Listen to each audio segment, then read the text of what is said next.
শ্রীমৎ সাধনা জ্যোতি স্থবির মহোদয়।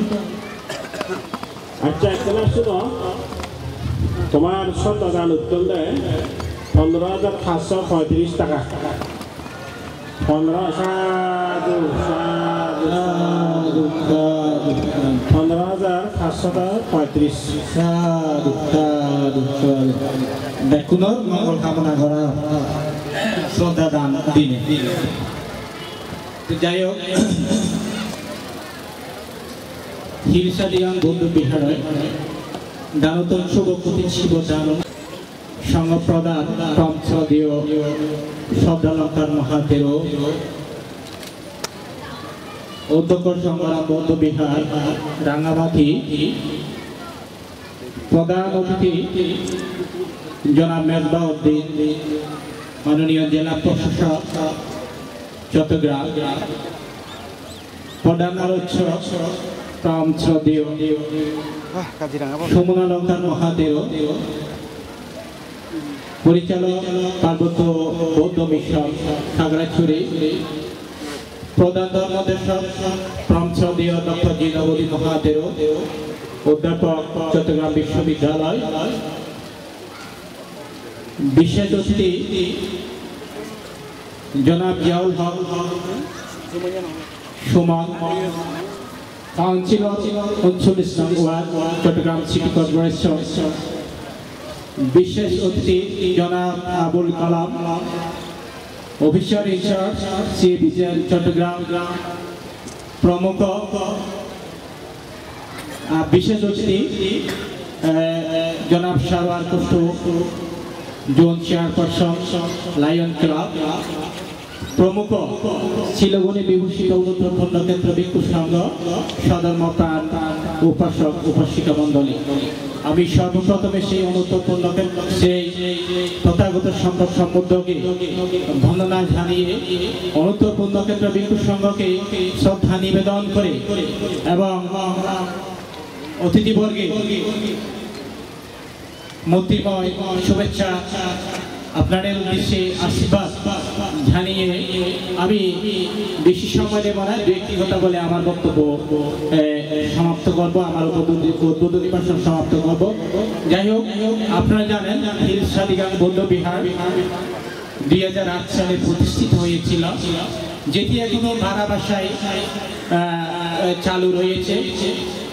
প্রতি মাসে অন্ততপক্ষে এই বৌদ্ধ বিহার চালাতে গিয়ে আমাদেরকে 15 হতে 16,000 প্রতি মাসে আমাদের গণনা করতে হয়। তো এই অবস্থায় আজকে প্রায় আমরা 8মবারের মতো কঠিন শিবদা আমরা সম্পাদন করতেছি। তো যাই হোক, এখানে আমাদের ওয়ার্ড কমিশনার সাহেব আছেন,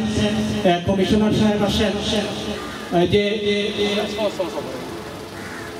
নির্বাচনের সময় আমাদের ওখানে উনি গিয়েছিলেন, আমরা ওনাকে আবেদন করেছিলাম যে একটা বৌদ্ধ বিহারের জায়গার জন্য উনি নির্বাচিত হলে আমাদেরকে তা পূরণ করার চেষ্টা করবেন বলে আমাদেরকে সম্মতি দিয়েছেন। আজকে আমরা অতিথি মহোদয়কে আমরা এখানে নিয়ে আসছি এবং এই যে এই আইন শৃঙ্খলা পরিস্থিতি সম্পর্কেও আমরা অবগত করেছি যে ইপিজেড এরিয়ায় যে তাই এই যে মেয়েরা ইপটিজিং এর শিকার হতো, এই যে মোবাইল কেড়ে নিত, টাকা পয়সা কেড়ে নিত, মাইন্ডও করতো। কিন্তু সুমন ভাই আজকে কাউন্সিলর হিসেবে নির্বাচিত হওয়ার পর সেটা অনেকটা কমে গেছে, সেটা এখন নাই বললেই চলে।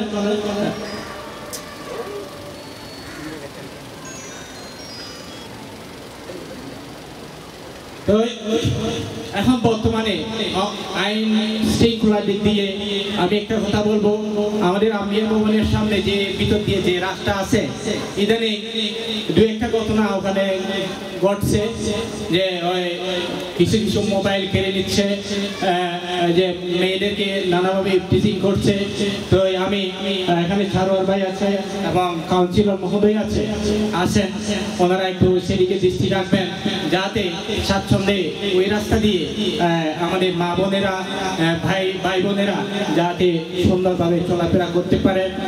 আর বিশেষ কিছু না বলে যারা এখানে আমাদেরকে আজকে এই কঠিন শিবদান করার জন্য আমাদেরকে এই মাত্রা দিয়ে আমাদের সহযোগিতা করেছেন, সেই মেরিটাইম ইনস্টিটিউটে কর্তৃপক্ষকে আমি ধন্যবাদ জানাচ্ছি, তার সাথে ধন্যবাদ জানাচ্ছি এবং কৃতজ্ঞতা জানাচ্ছি সারোয়ার ভাই এখানে বসে আছেন, সারোয়ার ভাই মহোদয়কে। উনিও আপ্রাণভাবে চেষ্টা করতেছেন যে এই সুন্দর পরিবেশে আমরা যাতে আমাদের ধর্মীয় অনুষ্ঠান পালন করতে পারি। আজকে আরো আমি কৃতজ্ঞতা জানাচ্ছি যে মহান ভিক্ষু সংঘকে, যারা অক্লান্ত পরিশ্রম করে দীর্ঘ পথ অতিক্রম করে আমাদের মাঝে এসে আমাদের মাঝে ধর্ম বিতরণ করছেন, ধর্মসূচা বিতরণ করতেছেন, ধর্ম দান দিচ্ছেন। সেই জন্য পরম শ্রদ্ধেয় ভিক্ষু সংঘকে আমিও আরো কৃতজ্ঞতা সহ বন্দনা নিবেদন করছি। আর বিশেষ কিছু না বলে আপনারা যারা এখানে উপস্থিত হয়েছেন আপনাদেরকেও অসংখ্য ধন্যবাদ সহ আশীর্বাদ জানাচ্ছি। আপনারা আজকে সুশৃঙ্খলভাবে বসে আমাদেরকে অনুষ্ঠান সম্পন্ন করার জন্য আপনারা সহযোগিতা প্রদান করেছেন, সহযোগিতা প্রদান করে যাচ্ছেন। সেই জন্য আপনাদেরকেও আমি ধন্যবাদ জানিয়ে আরেকবার আমি যে কাউন্সিলর মহোদয়কে দৃষ্টি আকর্ষণ করে বলবো, আমরা অনেক কষ্ট করে একটা বৌদ্ধ মন্দির নিয়ে ভাড়া বাসায় আমরা আছি। যদি আপনারা আমাদের যদি একটু সহানুভূতি দেন, আমাদের জন্য এক টুকরো ভালোবাসা যদি দেন, আমাদের জন্য এক টুকরো যদি স্নেহ যদি দেন এবং আমাদের জন্য এক খণ্ড যদি জায়গার ব্যবস্থা করে দেন আমাদের স্বধর্ম এই যে প্রতিপালন করার জন্য, তাহলে আমরা চির কৃতজ্ঞতার পাশে আবদ্ধ থাকবো। আর বিশেষ কিছু না বলে আমি অন্তঃপুর ভিক্ষু সংঘকে শ্রদ্ধা নিবেদন করে আপনাদের উদ্দেশ্যে আমার ভিক্ষু জীবনে পুণ্যরাশি দান করে আমার বক্তব্য এখানে সমাপ্ত করলাম।